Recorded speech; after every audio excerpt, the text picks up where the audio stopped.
ulo ng mga pinakamaiinit na balita. Vendor at tricycle driver sa Daraga Albay, tuloy ang hanapbuhay sa gitna ng mainit na panahon. Integrated Coastal Resource Management pinapanatili ang buhay ng coral reefs sa Legazpi. Rodeo Masbateño dinungog pa rin sa gitna ng matinding init ng panahon. Albay Youth for Green Environment isinusulong ang kamalayang kalikasan sa Albay. Santo Domingo National High School patuloy pa rin ang klase sa gitna ng mataas na heat index. Tobacco Animal Rescue and Adoption, patuloy ang advokasiyang tulungan ang mga stray animals. Nagbabalita para sa Bicol. Ang mataas na heat index ay maaaring magdulot ng dehydration. Kaya naman maging maingat at manatili na lamang sa inyo. Sa Masbate City bilang pagdiwang sa Taulang Rodeo Festival.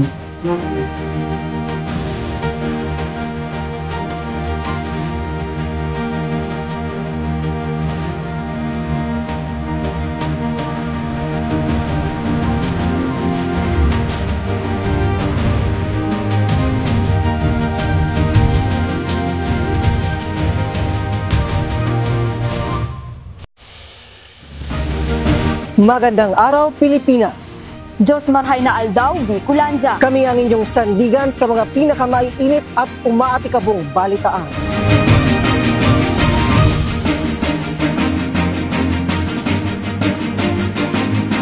Sa gitna ng tumitinding init ng panahon, mga ordinaryong kababayan nating kumakayod sa Daraga Albay ang apektado. Yan ang tinutukan ni Aliza May Abella.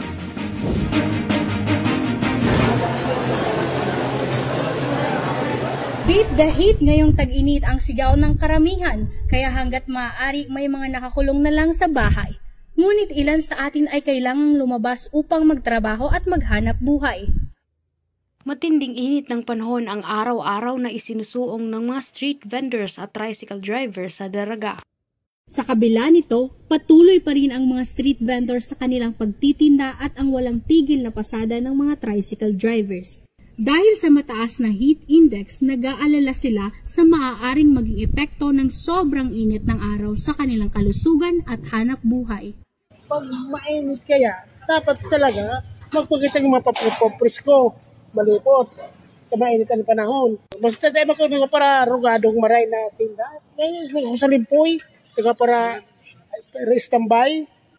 Bali sa sobrang init, bali so mga pasahero na mo, bali di na nagluluwas, medyo naapektuhan so pagbiyahe na mo. Di na lang na dilin siya na nahuli na mo sa para sa pamilya na mo.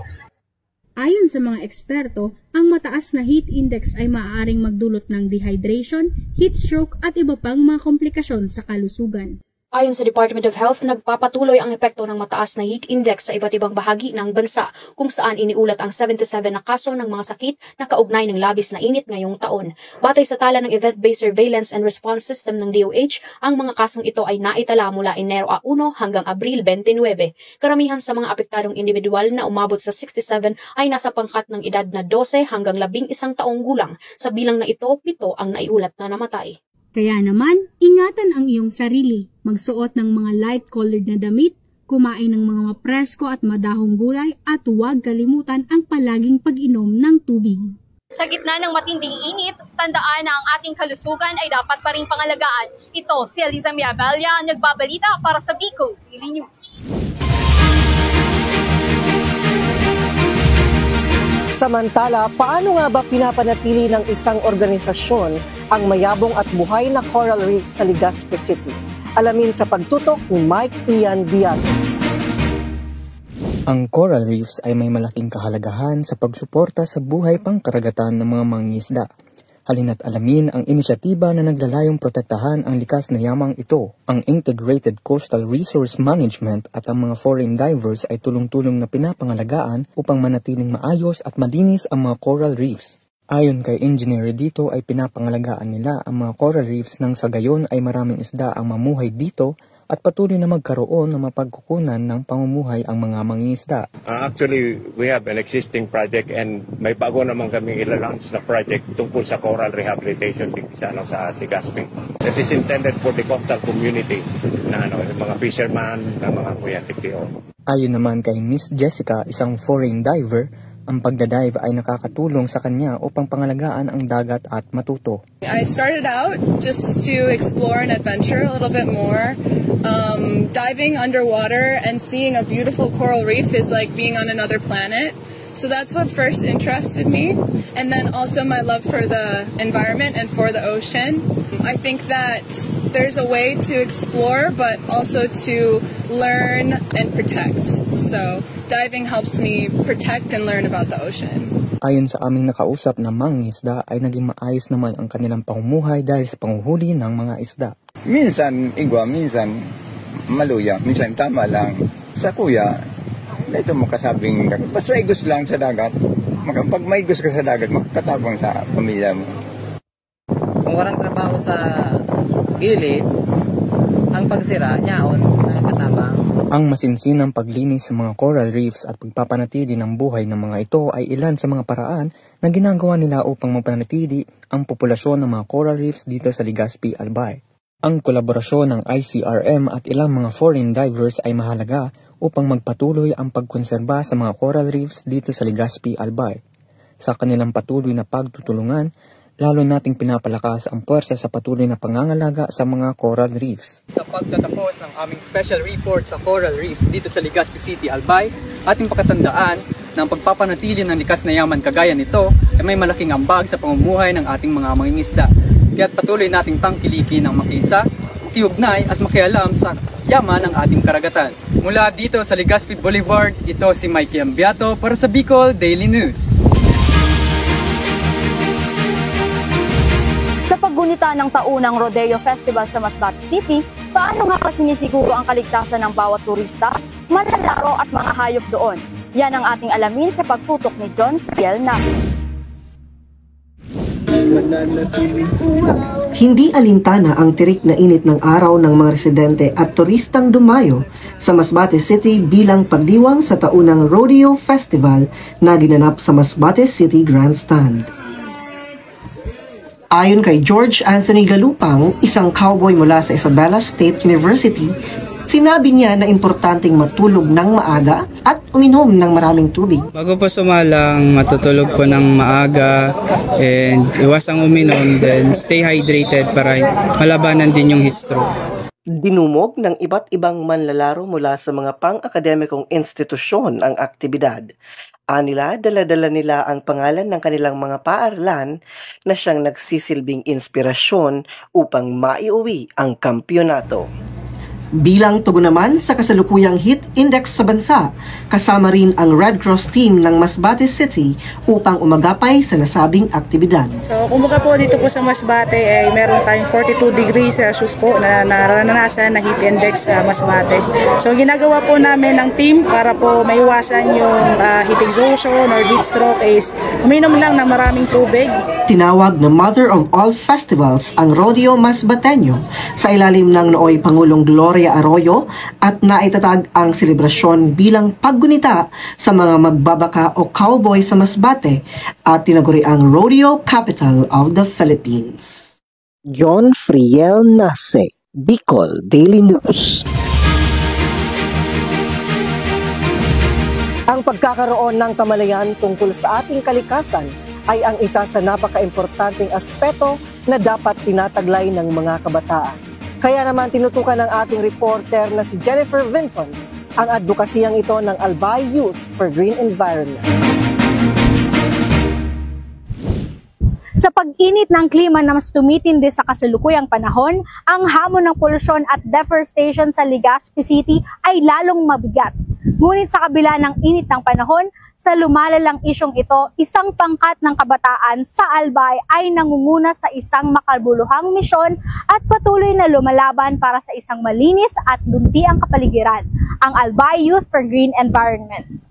Ang mga hakbang ng grupo ay tumutugma sa hangarin ng Sustainable Development Goal 15 na naglalayong protektahan at ibalik ang sigla ng kalikasan para sa susunod na henerasyon. Sa isang panayam, ibinahagi ng Pangulo ng Samahan na si Isaiah Basto ang mga hakbang na kanilang ginagawa upang labanan ang deforestation.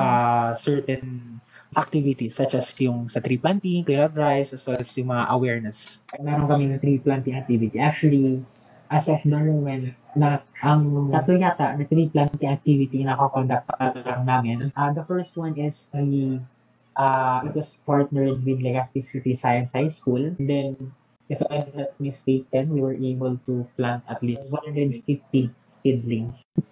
Yun nga, actually yun, parang application nung ginagawa namin mismo to tackle the problem itself, and then awareness. Ang kanilang mga layunin ay hindi lamang nakatuon sa ikabubuti ng Albay, kundi mayroon din silang mga adhikain na para sa ikabubuti ng buong Kabikolan.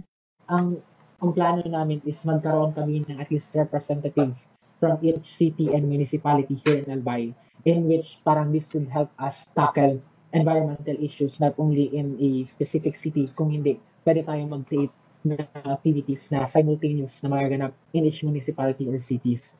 Ngunit hindi na iiwas na ang ilang mga hamon sa kanilang landas tungo sa pagsugpo ng deforestation. Bilang isang young organization, isa sa mga pinakamalaking hamon ay ang kakulangan sa suporta at pondo para sa kanilang mga proyekto. As a young organization, we still don't have that well-established source of funding. Pero in terms of funding naman, we are getting by with the help of IGPs, the membership fee, and then thank you rin sa mga officers and members kasi pag minsan sila na mismo yung nag-donate ng funding for the project. So, yun. And then, meron rin kami nakuha ang tulong from our mother board, which is sa Davao City Youth for Clean Environment.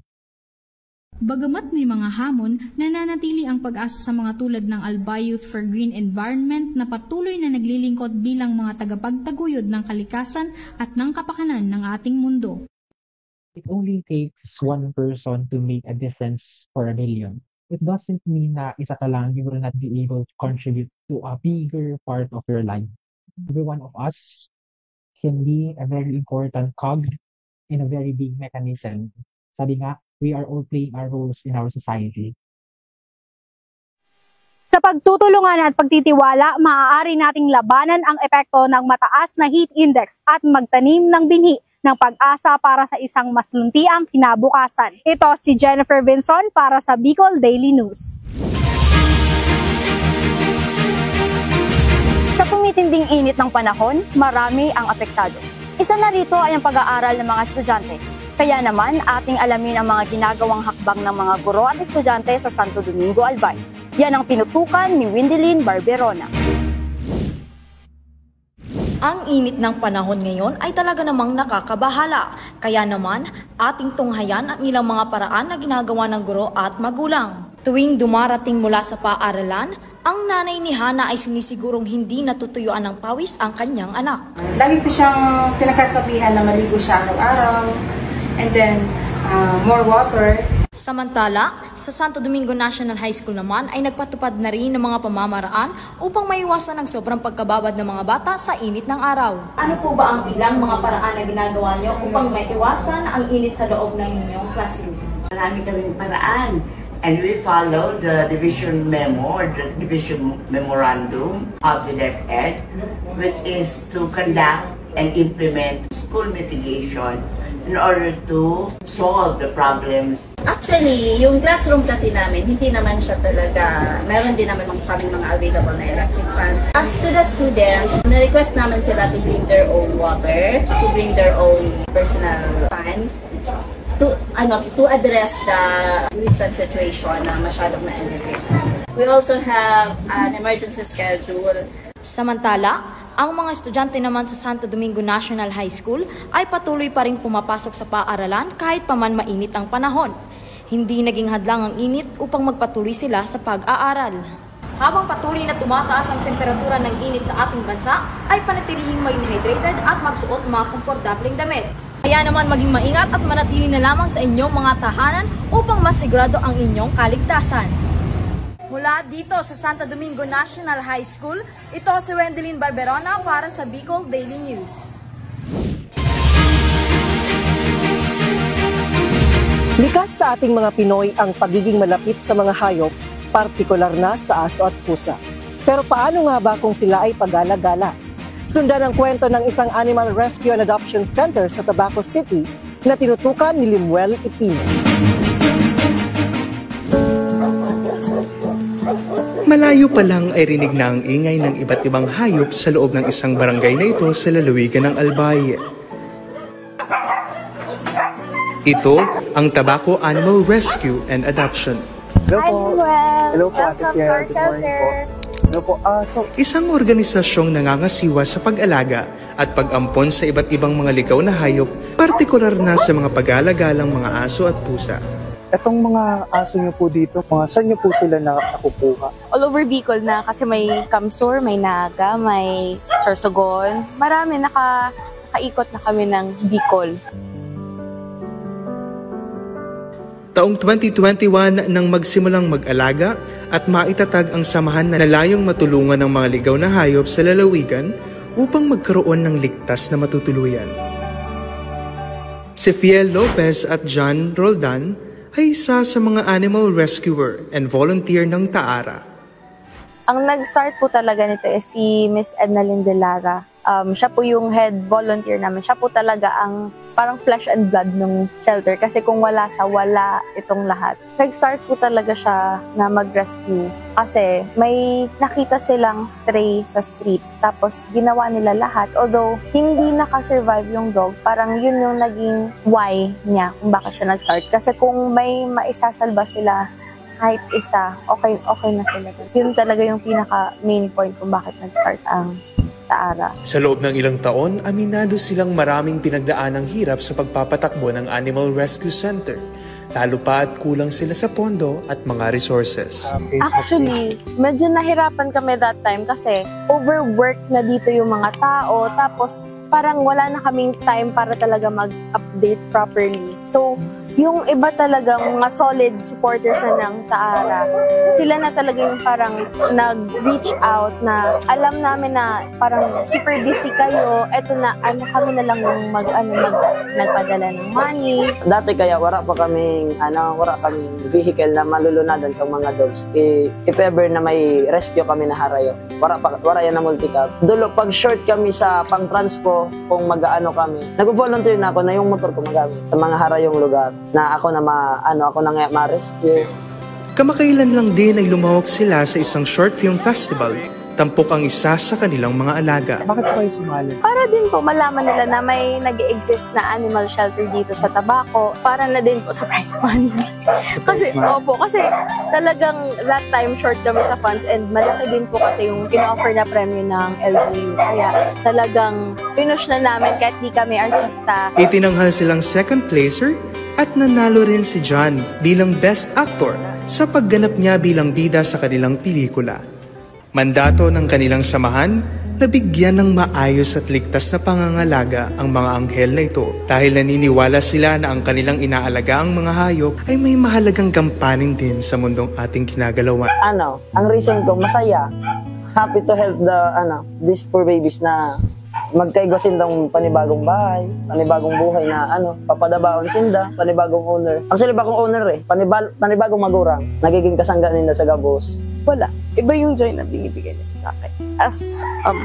As someone suffering from depression and anxiety, iba yung comfort na nabibigay nila sa akin na parang yung hinahanap ko sa tao, sila yung pumupuno. Kaya parang hindi ko kailangan, okay lang na wala a friend as long as they are here. Hindi ako malulungkot. Bagaman hindi gaano kadali kina Fiel at John at sa mga volunteers and rescuers ng Taara, ang kanilang gampanin sa pagpapanatili ng patas na trato sa mga nilalang na ito, naniniwala naman sila na mananatili pa rin sa bawat albayano ang likas na pagmamahal, papatao man o hayop.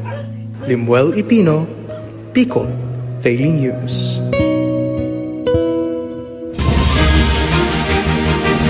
Iyan ang pinagsama-samang puwersa ng makatotohanan at napapanahong balitaan. Mula dito sa Bicol University Commencement Grounds, Ito si John Friel Nasre. At mula naman dito sa College of Arts and Letters New Building, ako si Jovel Beltran na nagsasabing sa serbisyong may katotohanan at katapangan, kami ang inyong sandigan.